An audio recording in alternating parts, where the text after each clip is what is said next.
इस कार्यक्रम के प्रायोजक हैं श्री निहाल चंद्र जी जैन, श्रीमती अचरज कुमारी जैन, श्री घेवर चंद्र जी जैन, श्रीमती कल्पना देवी जैन, श्रीमती सुनीता जैन, श्री विनय जैन, श्रीमती पूर्वी जैन, जयपुर, राजस्थान। सम्यक ज्ञान जान लेता है इनको। कैसा जान लेता है? चारित्र उत्पन्न हो गया है। अरे भैया, सारा खेल परिणामों का है, परिणामों की बात है। परिणाम उत्पन्न हुए, परिणामों में वृद्धि हुई, विशुद्धि उत्पन्न हुई, विशुद्धि की वृद्धि हुई और विशुद्धि कायम रही। इसका नाम है उत्पत्ति, वृद्धि और रक्षा। विशुद्धि की उत्पत्ति, निर्मलता कितनी बड़ी, इस विशुद्धि की उत्पत्ति का नाम है चारित्र। यह अंदर से संबंध रखता है। बाहर में त्याग किया और अंदर में बिगाड़ किया, फिर क्या होगा? जैसे भी मैंने दान मान में कही ना चर्चा, दान दिया, 5 लाख रुपए दिए और 5 लाख रुपए देने पर मिला क्या? बोले सम्मान मिला। अच्छा, वेरी गुड, वेरी गुड। आपने कितने दिए भाई साहब? इन्होंने 5 ही दिए, मैंने तो 25 लाख दिए थे। अच्छा, 25 लाख दिए थे, फिर आपको क्या मिला भाई साहब? हमें भी बहुत मान मिला, बहुत मान मिला भाई साहब। गजब। और क्या मिलना था तुम्हारे को? 25 लाख दे करके तुम्हें मान मिला। मैंने मान खरीदने के लिए गए थे 25 लाख में, मान के लिए गए थे, सम्मान के लिए गए थे। अरे साहब, बहुत मान मिला भाई साहब। हम तो वहां गए, मैं क्या बताऊं आपको भाई साहब, कितना मान मिला है हमारे को, कितना मान मिला है। लेकर के आए हो साथ में? हाँ, संजो करके रखना है इसको, क्योंकि नरक त्रियंच में जाने में काम आएगा। इसको संजो करके रखोगे ना, थोड़ा सा पाल पोष करके रखोगे इसको, अंदर में नरक त्रियंच में ले जाने में काम आएगा। बनारसी दास जी ने लिखा है, नरक की साई है बड़ाई 1.5 दिन की। नरक की साई, साई जानते हैं? साई एडवांस है ये। मैंने क्या बतलाएं रिंकेश भाई, क्या हालत है। नरक की साई, नरक की साई। मुझे कई लोग समझाते हैं, जब मैंने संयम प्रकाश चालू किया ना, तो मुझे बार बार में समझाया। एक सज्जन ने तो बहुत ज़्यादा समझाया, बार बार समझाया, ये क्या चला रहे हो, ये क्या चला रहे हो। और फिर बार बार में भेजते थे। आपको पता है, गुरुदेव प्रवचनों के अंदर मेरा नाम लेते थे। मैं इतनी बार मेरा नाम लिया, और फिर प्रवचन की फोटो शॉट कर करके उसकी स्क्रीनशॉट ले करके, देखो गुरुदेव ने यहाँ मेरा नाम लिया, देखो यहाँ गुरुदेव ने मेरा नाम लिखा, उसको हाईलाइट करके नाम लिया। धन्य हो आप, धन्य हो। अटक गए उसी चक्कर में। गुरुदेव ने कितनी बार भगवान आत्मा कहा, उसमें फीलिंग हुई क्या? उसको अंडरलाइन करके देखा क्या कि गुरुदेव ने कितनी बार भगवान आत्मा कहा, तो मेरे लिए कहा है? जिग्नेश भाई, ये बात समझ में नहीं आती है।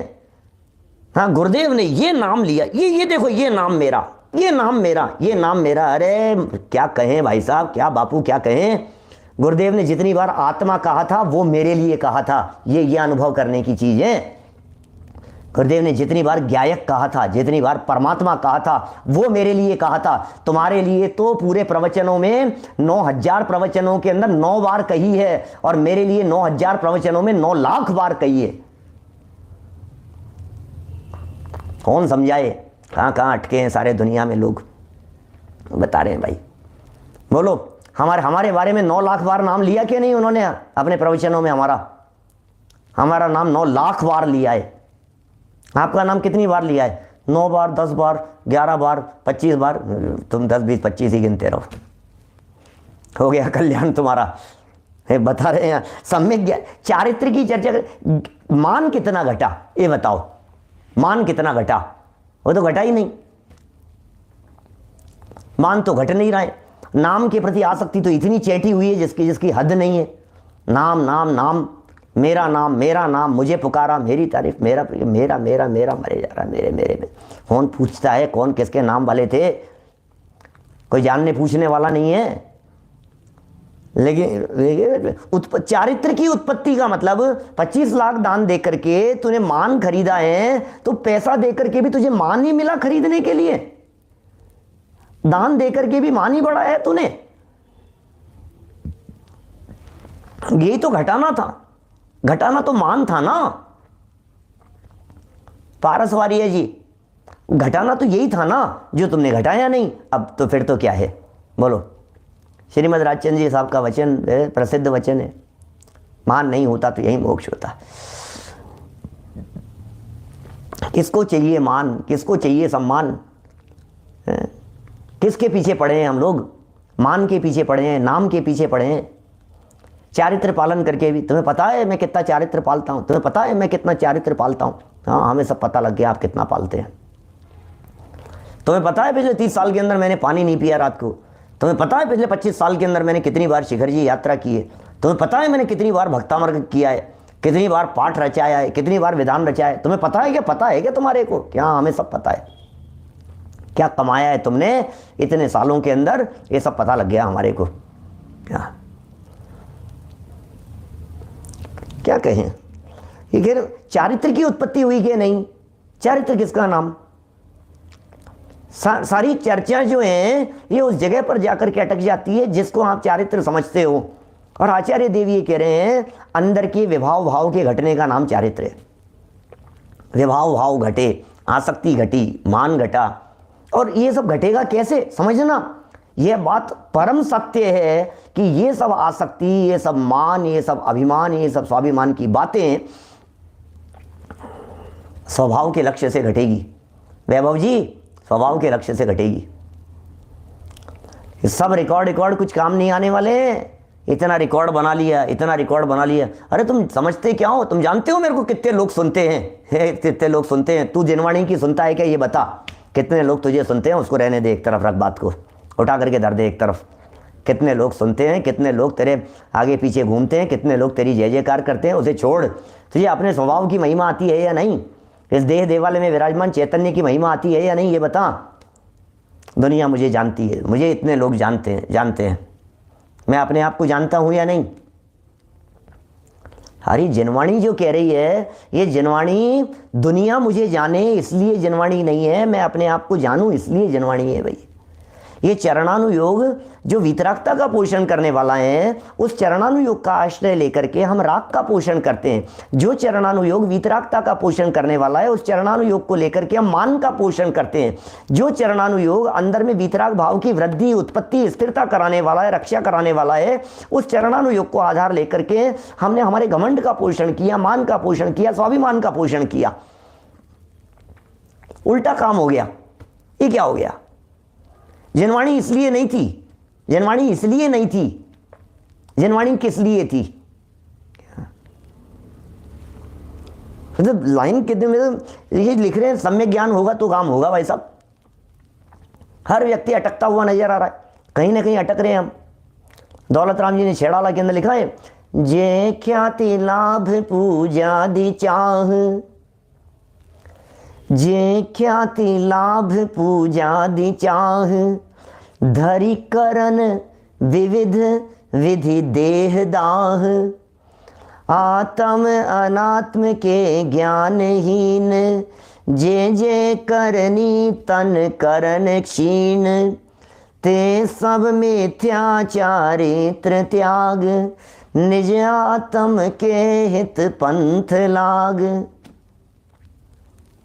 भाई दीपक गंगवाल क्या कह रहे हैं? ये क्या बात लिख रहे हैं? छेड़ाला की दूसरी ढाल की पंक्तियां पढ़ करके देखो जरा। छेड़ाला की दूसरी ढाल का 13वां छंद होगा, 13वां होना चाहिए, 13वां 14वां छंद। जे ख्याति लाभ पूजा दी चाह, चारित्र के संदर्भ। मिथ्या चारित्र किसका नाम? जो ख्याति, लाभ, पूजा, प्रभावना, यश, प्रतिष्ठा, मान, सम्मान, इन सब के लिए अनेक अनेक प्रकार के चारित्र को धारण करता है। अनेक अनेक प्रकार के नियम, व्रत, संयम, तप, तपस्या, इन सब को धारण करता है। और फिर क्या करता है? दुनिया को दिखाता है कि मैंने कैसा चारित्र धारण किया है। और अनेक प्रकार की देह को कष्ट देने वाली क्रियाओं को और आचरण को पालन करता है। धरि करन विधि देह दाह। और अंदर में झांक करके देखो, आत्मा और अनात्मा का ज्ञान नहीं है। आत्मा और अनात्मा का ज्ञान नहीं है। धन्यवाद जिग्नेश भाई। आत्मा अनात्म के ज्ञानहीन, आत्मा और अनात्मा का ज्ञान नहीं है। क्या? जे जे करनी तन करण छीन, जे जे करनी तन करण छीन। ओह, तन करण छीन, शरीर को क्षीण करने वाली कितनी भी क्रियाओं का पालन कर लिया। देखिए, ध्यान दीजिएगा, हम क्रियाओं के विरोधी नहीं है, हम आचरण के विरोधी नहीं है। हम क्रियाओं और आचरण के विरोधी नहीं है, क्योंकि चरणानुयोग की बात कर रहे हैं। चरणानुयोग तो प्रेरणा देगा, उत्तम से उत्तम आचरण का पालन करो, उत्तम से उत्तम आचरण का पालन करो भाई साहब, उत्तम से उत्तम आचरण का पालन करो। क्या चरणानुयोग शिक्षा देगा, चरणानुयोग बतलाएगा, चरणानुयोग कहेगा उत्तम से उत्तम आचरण का पालन करो, लेकिन साथ में ये भी कहेगा आप कहे जो भी आचरण है आत्मा और अनात्मा के ज्ञान के बिना निरर्थक है भाई। आत्मा और अनात्मा के ज्ञान के साथ में जो आचरण होगा ये ऊर्ध्व गति का कारण बनेगा, और आत्मा और अनात्मा का ज्ञान नहीं है तो जितना भी आचरण का पालन किया गया है सब अधोगति का कारण बन जाएगा, मान का कारण बन जाएगा। आत्मा अनात्मा का ज्ञान है तो बाहर का आचरण उन्नति का कारण है। आत्मा और अनात्मा का ज्ञान है, भेद विज्ञान है, स्वपर भेद विज्ञान है। आत्मा और अनात्मा इन दोनों का यदि भेद विज्ञान आपको है तो फिर रात्रि भोजन त्याग भी होगा, जमीकन त्याग भी होगा, कपड़े भी उतरेंगे, हाथ में पीछे कमंडल भी होंगे, वीतरागी दशा भी होगी, नग्न दिगंबर दशा भी होगी, मुनिव्रत भी होंगे, सब मूल गुणों का पालन भी करेंगे, संयम का पालन करेंगे, महाव्रतों का पालन करेंगे, समितियों का पालन करेंगे, गुप्ती समिति परिचय जय चारित्र सब का पालन करेंगे, ये सब होगा। लेकिन कब? आत्मा परमात्मा के, आत्मा अनात्मा के ज्ञान के साथ यदि होगा तो सबके ऊपर राइट लगाते जाओ, ओके वेरी गुड शाबाश बहुत अच्छा है, 5 महाव्रत का पालन किया ठीक है, समितियों का पालन, व्रत गुप्तियों का पालन, ओके बढ़िया बढ़िया बढ़िया। और बोले ये बस यही रह गया था, आत्मा फात्मा की बातें मत करो, बस ये देखो हम कितना पाल रहे हैं। बोले चौकड़ी मार दे, इनके किसी काम का नहीं है।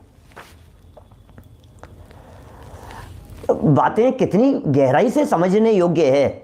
जो असली चीज थी वितरागता वाली, जो असली चीज थी, जो मूल माल था, वो मूल माल तो निकल गया, निकाल करके बाहर फेंक दिया। अब ये कितना काम आएगा? बोले किसी काम आने वाला नहीं है। मुनिव्रत धारे अनंत वार ग्रेवक उपजायो, निज आत्म ज्ञान बिना सुख लेश न पायो। छेड़ाला की चौथी ढाल की लाइन है, छेड़ाला की चौथी ढाल पर आप में से बहुत सारे लोगों ने सुने हैं, यूट्यूब पर तो उपलब्ध हैं ही। चौथी ढाल के छंद याद करो, मार्मिक बातें हैं।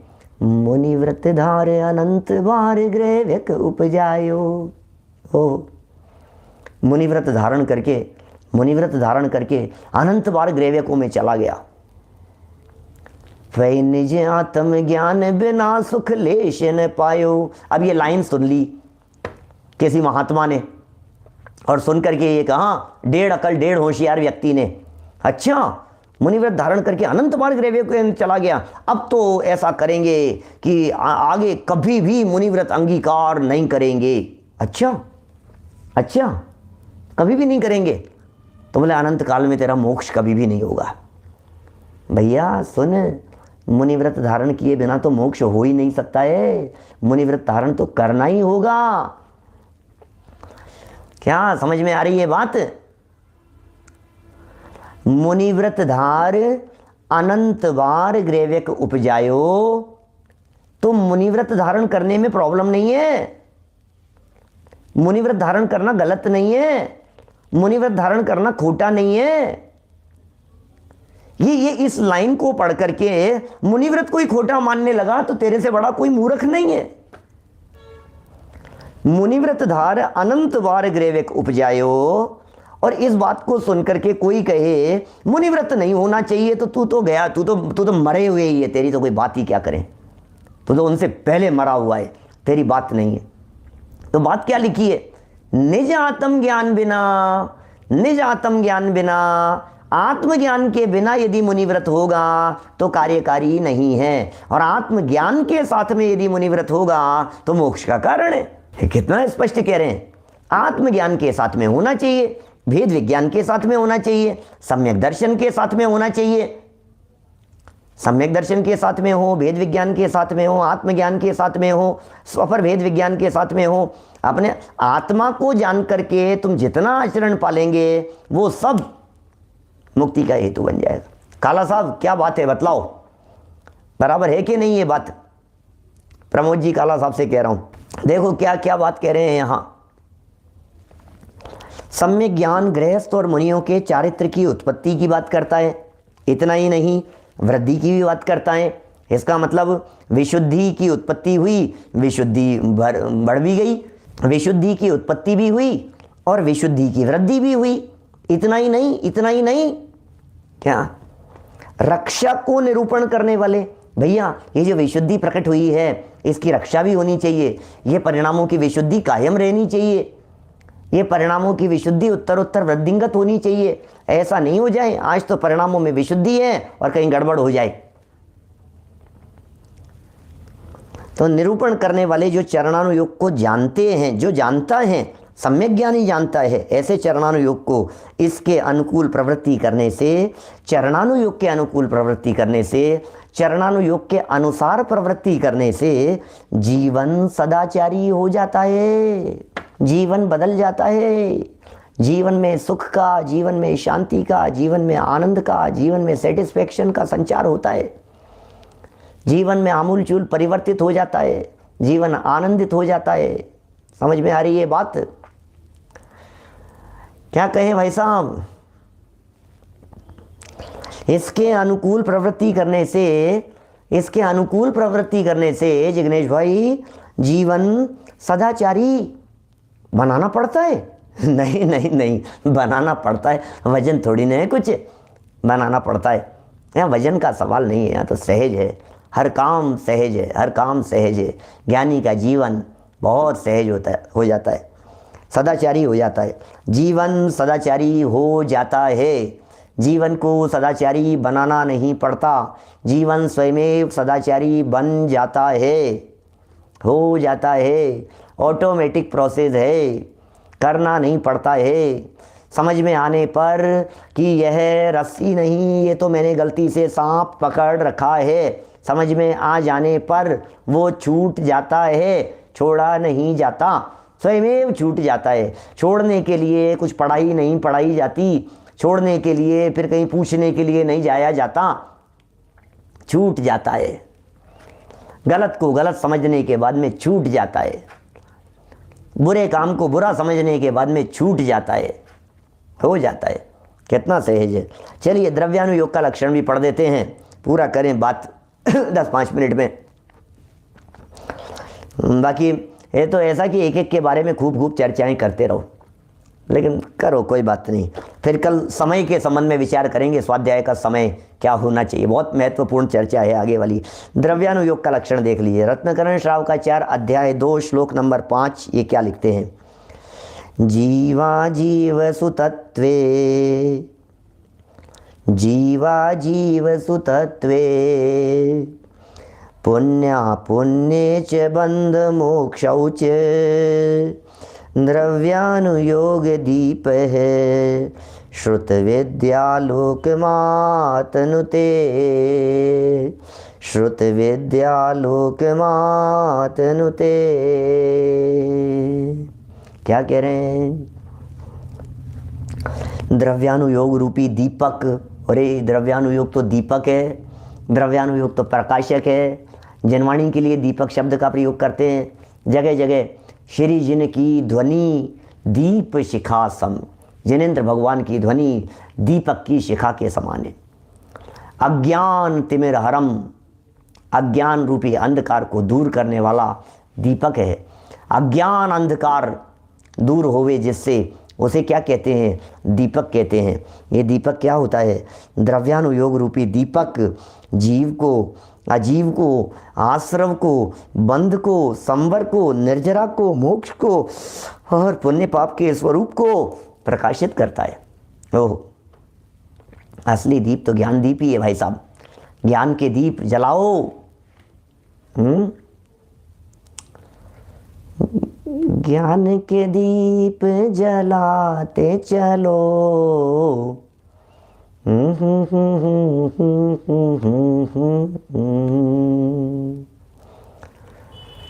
ज्ञान के दीप जलाते चलो, मोक्ष का मार्ग बताते चलो। भूल गया मैं, बहुत सालों पुराना भजन है, हमारे लवाण वालों का भजन है। भी वही सब 90s के भजन है जो उसी समय के याद किए हुए गुनगुना अभी गा जाते हैं कभी कभी, कोई बीच में ऐसे ही सुनाऊंगा कहीं से ढूंढ करके, वापस देख करके उन पंक्तियों को। बहुत ही प्यारा भजन है। आत्म की ज्योति जलाते चलो, ज्ञान के दीप जलाते चलो। ये दीपक की चर्चा, द्रव्यानुयोग दीपक है वैसा। कुल मिलाकर के द्रव्यानुयोग दीपक दिखाने वाला काम कर रहा है। दीप से दीप जलाने की बात नहीं है, यहाँ तो ज्ञान के दीपक जलाने की बात है। ज्ञान के दीप जलते चले जाएंगे, ये भी एक भजन है बड़ा सुंदर। ये भी कब सुना था? ये मैंने सबसे पहली बार नागपुर में सुना था। नागपुर में 10 लक्षण था सन 2001 में। उस समय क्या भजन है, इसके भी बड़े सुंदर बोल हैं इस भजन के भी। हम अगर वीरवाणी पे, सुनना बहुत सुंदर भजन है। हम अगर वीरवाणी पे श्रद्धा करें, ज्ञान के दीप जलते चले जाएंगे। हम अगर वीरवाणी पे श्रद्धा करें, ज्ञान के दीप जलते चले जाएंगे। घर जले ज्ञान के दीप हृदय में तो मार्ग संयम के खुलते चले जाएंगे। हम अगर वीरवाणी पे श्रद्धा करें, ज्ञान के दीप जलते चले जाएंगे। कितने सुंदर पंक्तियां हैं। वीरवाणी पे श्रद्धा करो, ज्ञान के दीप जलेंगे, और ज्ञान के दीप जलेंगे तो फिर संयम के मार्ग भी खुलते चले जाएंगे, खुलते चले जाएंगे। हम अगर वीरवाणी पे श्रद्धा करें, ज्ञान के दीप जलते चले जाएंगे। घर जले ज्ञान के दीप, ज्ञान के दीप जलेंगे तो क्या होगा?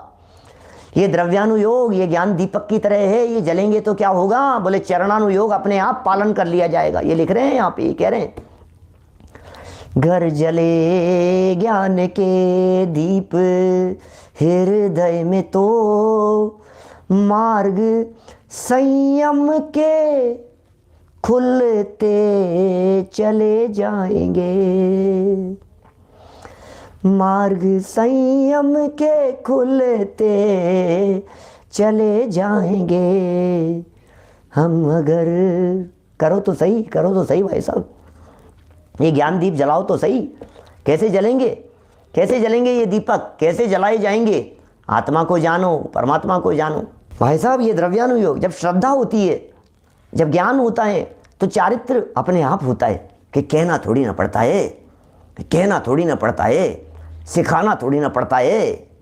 विषय भोग, विषय कषाय की चीज़ें सिखानी थोड़ी ना पड़ती है, बतानी थोड़ी ना पड़ती है। ऐसे किया जाता है, ऐसे होता है, ऐसा होता है, सब सब अपने आप अनादिकाल के संस्कार हैं, रचे पचे हैं। इन सब बातों में रचे पचे हुए हैं भाई। देखिए आगे, पूरा नहीं सुना रहा भजन, तो पूरा ध्यान में भी आ गया। मैं एक दूसरे भजन की बात कर रहा था, ये तो दूसरा ध्यान आ गया। इसमें भी ज्ञान दीप की चर्चा थी। द्रव्यानुयोग रूपी दीपक यदि जलते हैं तो फिर जीव, अजीव, आश्रव, वंद, संवर, निर्जरा और मोक्ष, ये सब जब दीपक जब जलने लगते हैं तो ये सब प्रकाशित हो जाते हैं। ओह, तत्व ख्याल में आ जाते हैं। पुण्य पाप 9 पदार्थ दिखने लग जाते हैं, पदार्थ दिखाई देने लगते हैं। 9 पदार्थों का स्वरूप ख्याल में आने लग जाता है। संयम हो गया है, चारित्र हो गया है, वीतरागता की वृद्धि होने लग जाती है। अंदर में वीतरागता होती है, बाहर में वीतरागता दिखती है। अंदर में वीतरागता होती है, अंदर में दिखती बाहर में। चारित्र होता अंदर में, दिखता बाहर में। इस कार्यक्रम के प्रायोजक हैं श्री निहाल चंद्र जी जैन, श्रीमती अचरज कुमारी जैन, श्री घेवर चंद्र जी जैन, श्रीमती कल्पना देवी जैन, श्रीमती सुनीता जैन, श्री विनय जैन, श्रीमती पूर्वी जैन, जयपुर, राजस्थान।